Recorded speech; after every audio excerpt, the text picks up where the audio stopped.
The Tour is still in Belgium today, and for this second stage the riders will have to race between Visé and Tournai. That's a 207-kilometer long route. There is no major difficulty in this course except for the climb to the Namur Citadel, a Category 4 ascent, 125 kilometers from the finish line. The stage victory should go to a sprinter.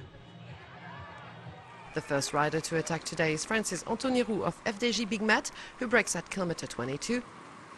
And is got a few kilometers further by two men, another Frenchman, Christophe Kern of Europcar, and Michael Markov of Denmark, the Saxo Bank rider who is currently wearing the polka dot jersey. The trio manages to leave the peloton up to 8 minutes behind, but the gap narrows to around 6 minutes as they reach the Namur Citadel climb, a difficulty that they deal with smoothly. The two French riders are fair play enough to let Markov clinch the points for the polka dot jersey classification at the top of this hill. The pack remains at close distance from the front of the race, narrowing the gap little by little.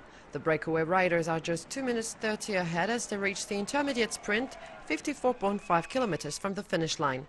None of the three escapees really fight for the sprint. Christophe Kern, Anthony Roux and Michael Markov cross the line in that order. There is a little more struggling when the peloton gets to the sprint area, and the winner is Matthew Goss of Orica Greenwich. The Australian rider is the fastest at the intermediate sprint, followed by his fellow countryman Mark Renshaw of Rabobank and today's stage favourite for the win, Mark Cavendish of Sky. As the pack gets closer and closer, Anthony Roux decides to take his chance a little more than 30 kilometers from Tournai. The Frenchman leaves his two comrades, who get caught by the peloton. The last escapee tried to hold it off, but it was in vain. The pack swallows him 14 kilometers from the arrival.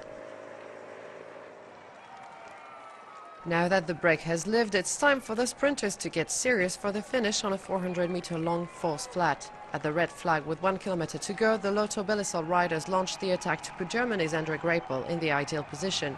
Greipel is a sprint expert and is close to surpass the competition, but unfortunately for him, the highly expected Mark Cavendish gives his all in the last meters to outstrip him and get his first stage win in this 2012 Tour de France, the 21st overall.